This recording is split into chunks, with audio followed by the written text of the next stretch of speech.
The limitations of formal models.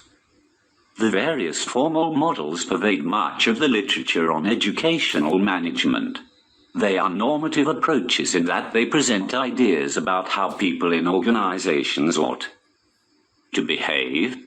Livasik et al. 1999 argue that these assumptions underpin the educational reforms of the 1990s, notably in England.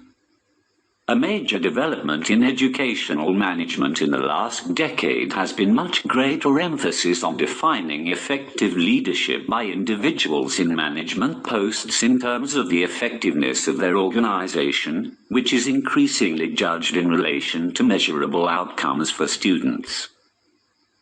This is argued to require a rational technicist approach to the structuring of decision-making. p. 15. There are 5 specific weaknesses associated with formal models. 1. It may be unrealistic to characterize schools and colleges as goal-oriented organizations. It is often difficult to ascertain the goals of educational institutions. Formal objectives may have little operational relevance because they are often vague and general, because there may be many different goals competing for resources, and because goals may emanate from individuals and groups as well as from the leaders of the organization. Even where the purposes of schools and colleges have been clarified, there are further problems in judging whether objectives have been achieved. Policymakers and practitioners often rely on examination performance to assess schools, but this is only one dimension of the educational process. 2. The portrayal of decision-making as a rational process is fraught with difficulties. The belief that managerial action is preceded by a process of evaluation of alternatives and a considered choice of the most appropriate option is rarely substantiated. Much human behavior is irrational, and this inevitably influences the nature of decision-making in education. Wiik, 1976, p. 1, for example, asserts that rational practice is the exception rather than the norm. 3. Formal models focus on the organization as an entity and ignore or underestimate the contribution of individuals. They assume that people occupy preordained positions in the structure and that their behavior reflects their organizational positions rather than their individual qualities and experience. Greenfield, 1973, has been particularly critical of this view. See the discussion of subjective models, below. Samya, 2002, p.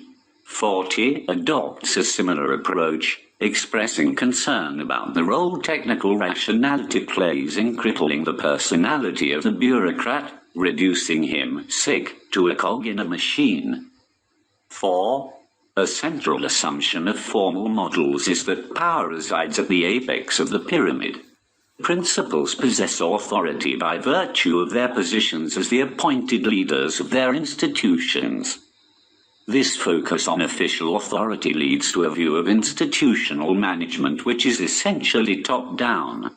Policy is laid down by senior managers and implemented by staff lower down the hierarchy. Their acceptance of managerial decisions is regarded as unproblematic. Organizations with large numbers of professional staff tend to exhibit signs of tension between the conflicting demands of professionalism and the hierarchy. Formal models assume that leaders, because they are appointed on merit, have the competence to issue appropriate instructions to subordinates. Professional organizations have a different ethos with expertise distributed widely within the institution. This may come into conflict with professional authority. 5. Formal approaches are based on the implicit assumption that organizations are relatively stable. Individuals may come and go, but they slot into predetermined positions in a static structure. Organizations operating in simpler and more stable environments are likely to employ less complex and more centralized structures, with authority, rules and policies as the primary vehicles for coordinating the work. Bowman and Deal, 1997, p. 77. Assumptions of stability are unrealistic in contemporary schools. March and Olson, 1976, p.21. Our right to claim that individuals find themselves in a more complex, less stable and less understood world than that described by standard theories of organizational choice. Are formal models still valid? These criticisms of formal models suggest that they have serious limitations. The dominance of the hierarchy is compromised by the expertise possessed by professional staff. The supposed rationality of the decision-making process requires modification to allow for the pace and complexity of change. The concept of organizational goals is challenged by those who point to the existence of multiple objectives in education and the possible conflict between goals held at individual, departmental and institutional levels. Rationalistic bureaucratic notions have largely proven to be sterile and to have little application to administrative practice in the real world. Owen Shakeshaft, 1992, p. 4. Despite these limitations, it would be inappropriate to dismiss formal approaches as irrelevant to schools and colleges. The other models discussed in this chapter were all developed as a reaction to the perceived weaknesses of formal theories. However, these alternative perspectives have not succeeded in dislodging the formal models, which remain valid as partial descriptions of organization and management in education. Owens and Shakeshaft, 1992, refer to a reduction of confidence in bureaucratic models and a paradigm shift to a more sophisticated analysis, but formal models still have much to contribute to our understanding of schools as organizations. Collegial models. Central features of collegial models. Collegial models include all those theories that emphasize that power and decision-making should be shared among some or all members of the organization. Bush, 2003. Collegial models assume that organizations determine policy and make decisions through a process of discussion leading to consensus. Power is shared among some or all members of the organization who are thought to have a shared understanding about the aims of the institution. p. 64. Brundtland, 1998, says that collegiality can broadly be defined as teachers conferring and collaborating with other teachers. p. 305. Little, 1990, explains that the reason to pursue the study and practice of collegiality is that, presumably, something is gained when teachers work together and something is lost when they do not. p. 166. Collegial models have the following major features. 1. They are strongly normative in orientation. The advocacy of collegiality is made more on the basis of prescription than on research-based studies of school practice. Webb and Vilayami, 1996, p. 443. 2. Collegial models seem to be particularly appropriate for organizations such as schools and colleges that have significant numbers of professional staff. Teachers have an authority of expertise that contrasts with the positional authority associated with formal models. Teachers require a measure of autonomy in the classroom, but also need to collaborate to ensure a coherent approach to teaching and learning. Brundtland, 1998, p. 307. Collegial models assume that professionals also have a right to share in the wider decision-making process. Shared decisions are likely to be better informed and are also much more likely to be implemented effectively. 3. Collegial models assume a common set of values held by members of the organization. These Common values guide the managerial activities of the organization and are thought to lead to shared educational objectives. The common values of professionals form part of the justification for the optimistic assumption that it is always possible to reach agreement about goals and policies. Brundtland, 1998, p. 308, goes further in referring to the importance of shared vision as a basis for collegial decision-making. 4. The size of decision-making groups is an important element in collegial management.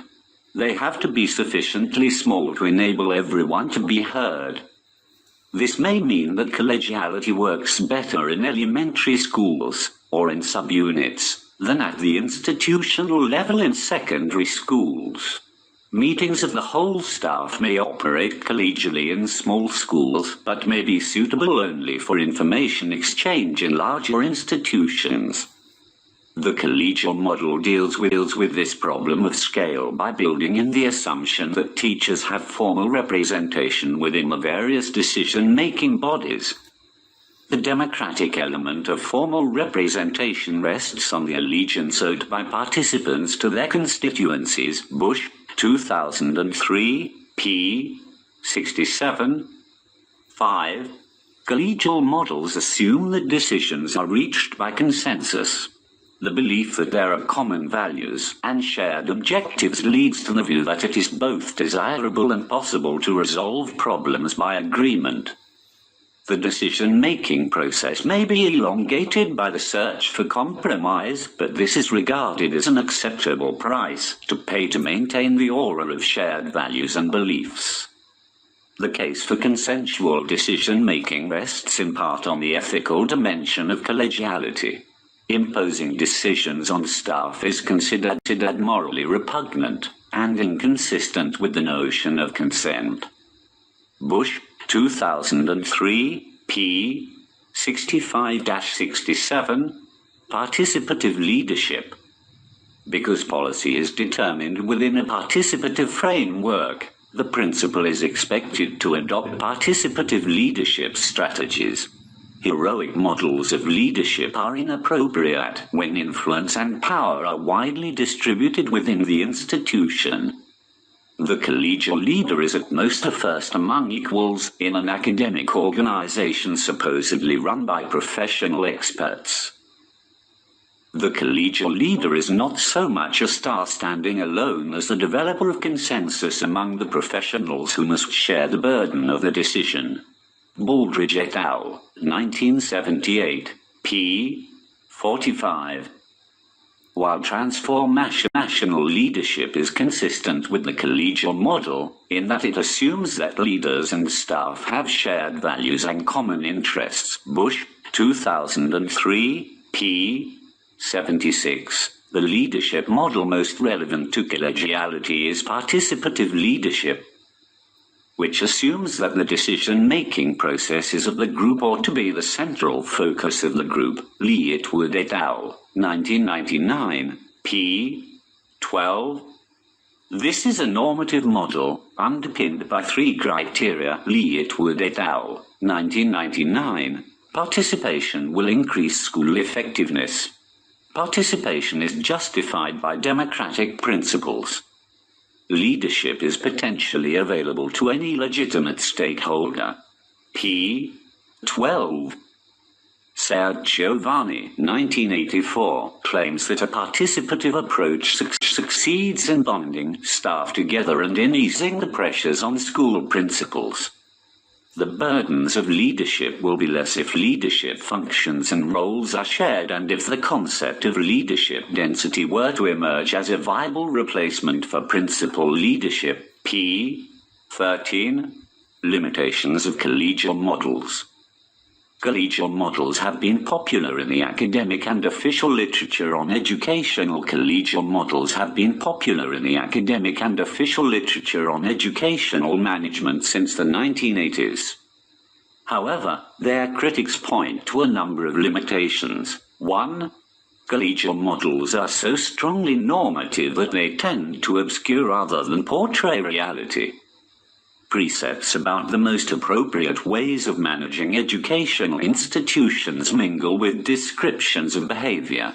While collegiality is increasingly advocated, the evidence of its presence in schools and colleges tends to be sketchy and incomplete. The collegial literature often confuses descriptive and normative enterprises. The collegial idea of round-table decision-making does not accurately reflect the actual processes in most institutions. Baldridge et al., 1978, p. 33. 2. Collegial approaches to decision-making tend to be slow and cumbersome.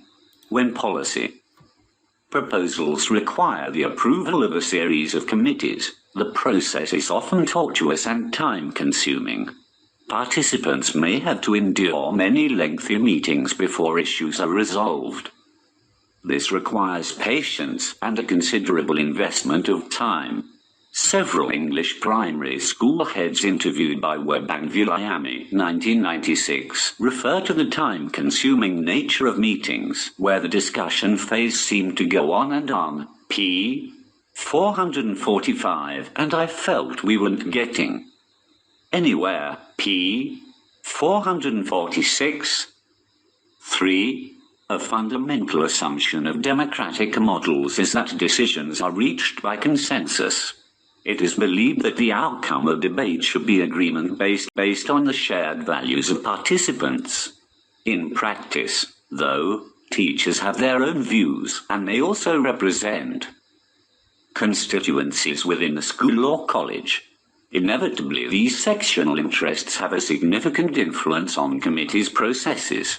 The participatory framework may become the focal point for disagreement between factions. 4. Collegial models have to be evaluated in relation to the special features of educational institutions. The participative aspects of decision-making exist alongside the structural and bureaucratic components of schools and colleges. Often there is tension between these rather different modes of management. The participative element rests on the authority of expertise possessed by professional staff, but this rarely trumps the positional authority of official leaders or the formal power of external bodies. Brundred, 1998, claims that collegiality is inevitably the handmaiden of an ever-increasingly centralized bureaucracy, p. 313. 5. Collegial approaches to school and college decision-making may be difficult to sustain because principals remain accountable to various external groups. They may experience considerable difficulty in defending policies that have emerged from a collegial process, but do not enjoy their personal support. Brundred, 1998, is right to argue that heads need to be genuinely brave to lend power to a democratic forum which may make decisions with which the head teacher may not themselves agree. p. 310. 6. The effectiveness of a collegial system depends in part on the attitudes of staff. If they actively support participation, then it may succeed. If they display apathy or hostility, it seems certain to fail. Wallace, 1989, argues that teachers may not welcome collegiality because they are disinclined to accept any authority intermediate between themselves and the principal. 7. Collegial processes in schools depend even more on the attitudes of principals than on the support of teachers.